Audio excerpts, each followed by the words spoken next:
Hey, what's going on, everybody? My name is Jake, and welcome to Straight Shooting. Before I get into today's video, I just really want to say again, I thank you so much for giving me a chance. I thank you so much for watching these videos.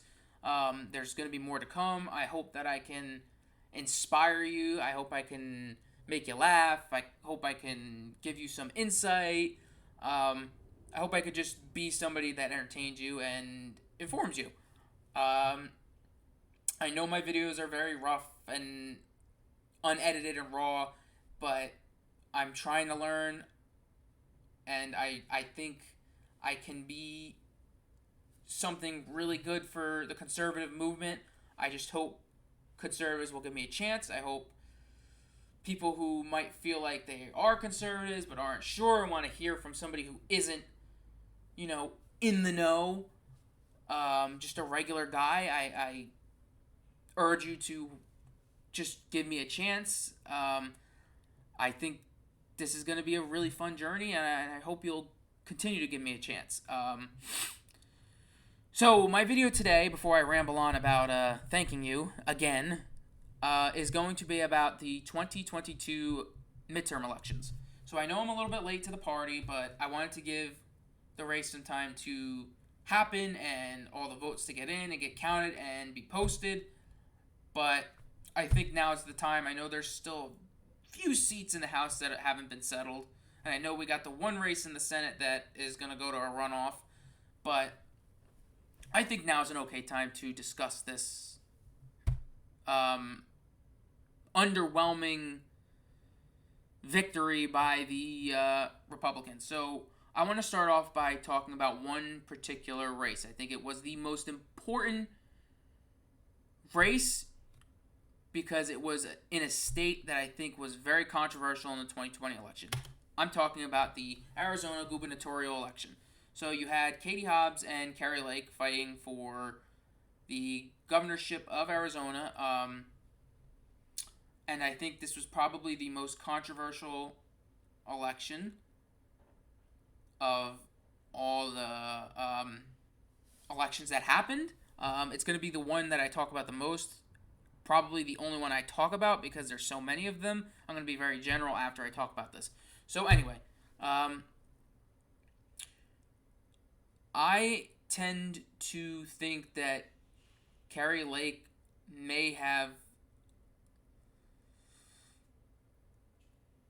gotten screwed.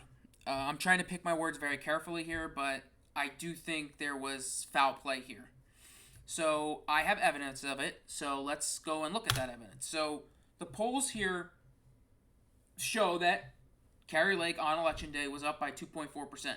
You do have the margin of error at like 3, but you had other polls that said that Kari Lake was up by 3, and you got some polls that even said she was up by 11. I understand polls can be wrong, but they tend to skew to the left. Let's not lie and act like they don't. They skew to the left. Always. So the fact that this skewed in Kari Lake's favor makes me believe that it was more realistic. I do think there's an argument to be had that maybe a lot of Kari Lake supporters got a little arrogant and thought, yeah, we're going to win this. She's up by 11 points. Yeah, we're going to win. If that were the case, and I really don't believe it was because I do think conservatives are very wary of elections right now and on edge. But I think if we're going to make an argument about that, I think if you're one of those people who said, you know what, I don't really need to vote, she's going to win. Don't do that. I had a friend of my parents who was a big-time Democrat in the 1980s who said, I'm not going to vote for Reagan, and they said, well, why? And his reason was because I want to show that damn Reagan that at least one person didn't support him, and I think that's a very good argument to be had. Even if you know your guys or girl's going to lose, vote for him. If they lose, at least you showed that one person did not like the person that won. It's very important, so I hope that that's not the case. But I have more evidence that suggests just maybe there was some foul play. So here's a quote that is from First, from a Democrat, Richard Mahoney, who says that he thinks that the Attorney General or Maricopa County Recorder should have oversight over the election, and not Katie Hobbs, because she was the Secretary of State, and there is no reason why she shouldn't have recused herself, and she shouldn't have sat that one out. You're a candidate in the field, and you're running the election. Then, on election day, which most of the people who go there are going to be Republicans, 30% of the machines went down in Maricopa County. That's a little strange. They suggest that maybe 72% of the people there were Republicans, and when the GOP decided to ask for the ballot times to be extended, it was denied by a judge. Why was it denied by a judge? That is a disgrace. That judge is a disgrace. We talk about voter infringement and voter repression. That is what that is. That's what you call voter suppression right there. You sit there and you don't give the Republicans a chance. And I did see a lot of people say, well, there were other parts of Maricopa County where there were no lines. Well, you really think that people are going to want to leave the line that they're in, go to another one that's probably just going to get backed up when all the people from this line go? It's not right. There should have been an extension, and it's a disgrace that Katie Hobbs was overseeing this. I think that's perfectly reasonable evidence that maybe we should just try this again. Maybe we say, okay, Katie, you say you win, sit this one out, and let's see if you really won. She won't do it because she's a coward and she knows she's not going to win. It's the same reason why she didn't want to debate Kari Lake, but you know what? It is what it is. I hope Kari Lake keeps fighting, and I hope and pray to Jesus that Kari Lake gets out there and fights. She's been a fighter all through the election. I don't see her stopping now. I think she's going to fight it, and I hope she wins it. But should she not, don't go away and hide, Kari. You are a superstar, and I think you can be a major asset in this movement. But I hope God blesses you with a victory because you earned it. You won it. But off Arizona for right now, we're going to move to the underwhelming victory in the House for the Republicans. So right now it's looking like it could be 221 to 214. That's what I'm guessing it's going to be. Maybe 222 to 213. I doubt it. Normally toss-ups go to Democrats. I'm very underwhelmed with that. I mean, you have the former Vice President Joe Biden, who is wildly unpopular. You have inflation at a 40-year high. You have an economy that's doing poorly. You have prices that are going through the roof. You have gas that people can't afford.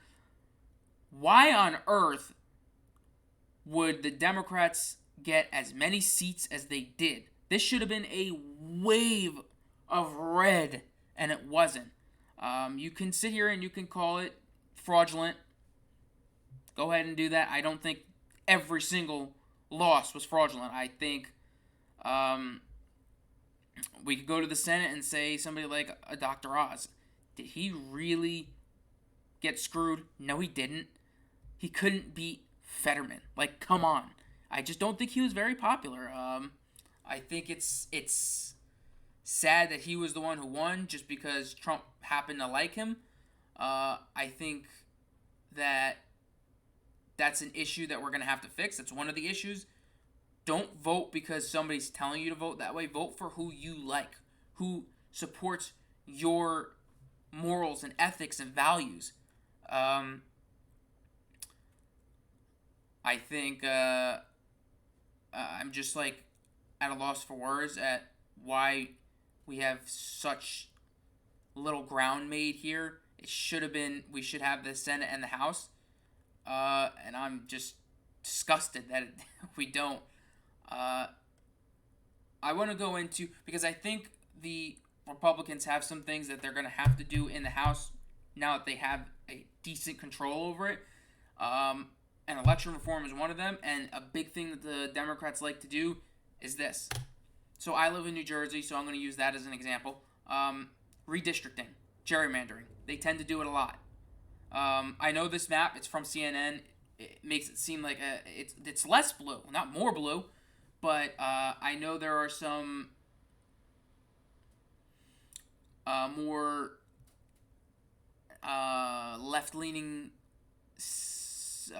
municipalities that have moved over to the red district over here. I fear that it's going to become a. I fear that it's not gone from from light red to dark red. It's gonna go from dark red to light red because this area was very, very conservative. I don't know why it's being listed as so slim.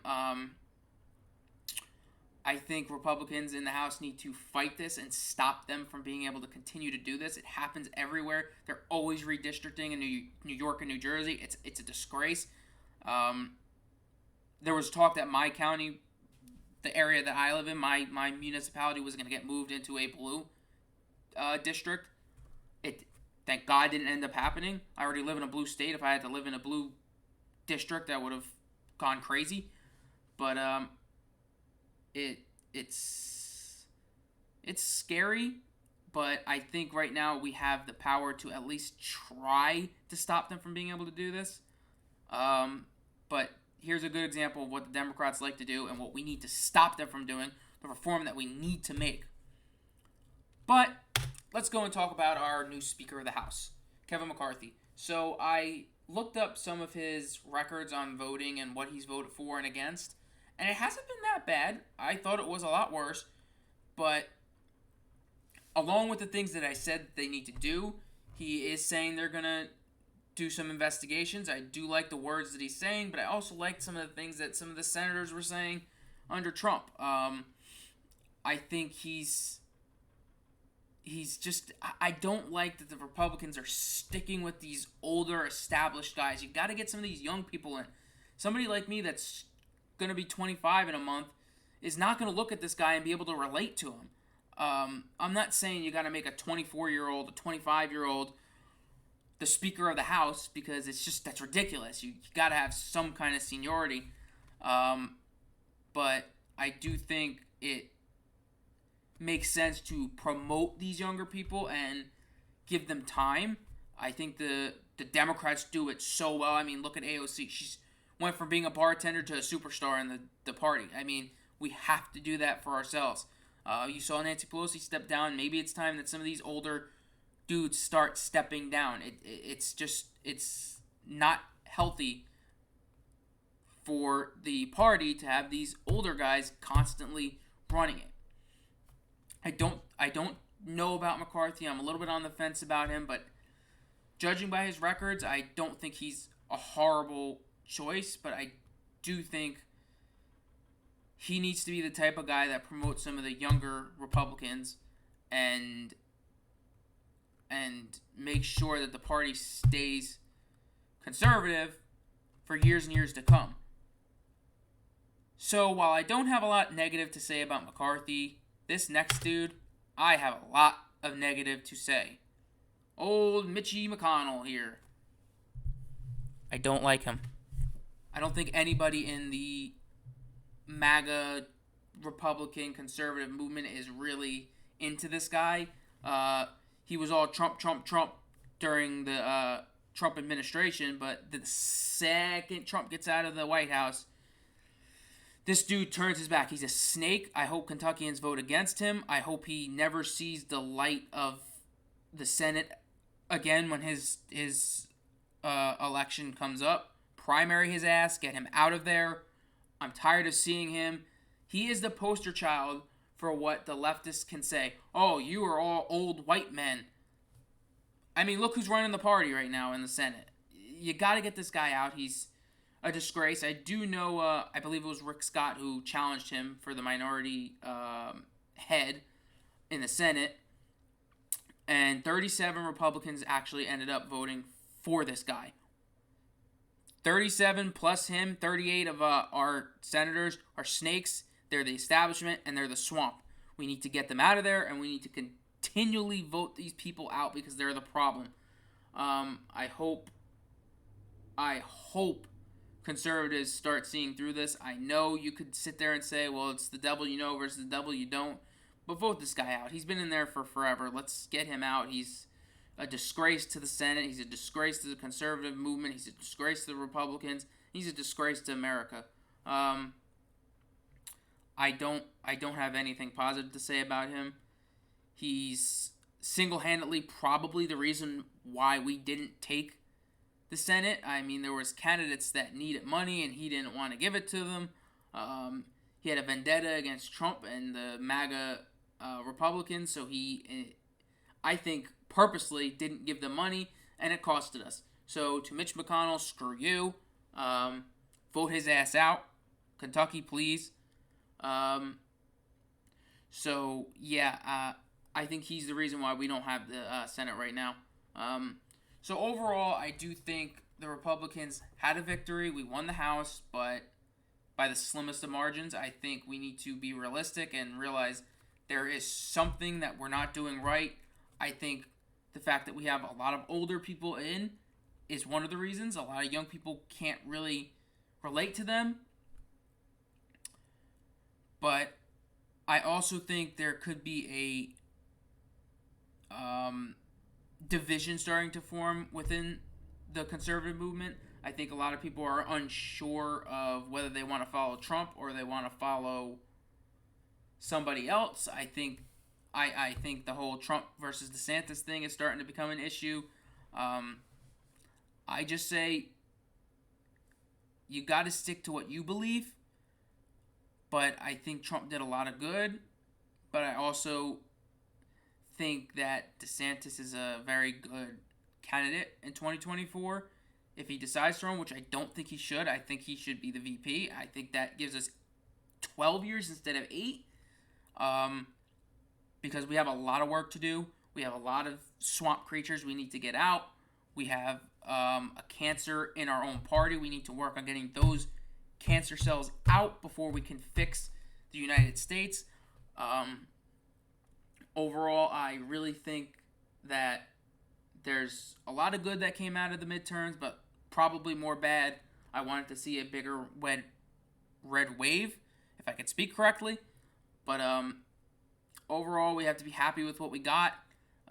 Keep voting, people. You got to get out there and vote. I want to finish this video off saying, again, thank you so much for watching. I know it's been a long video, but I try to be thorough. I try to really explain my feelings and my opinions. But overall, I had to get this picture off the screen.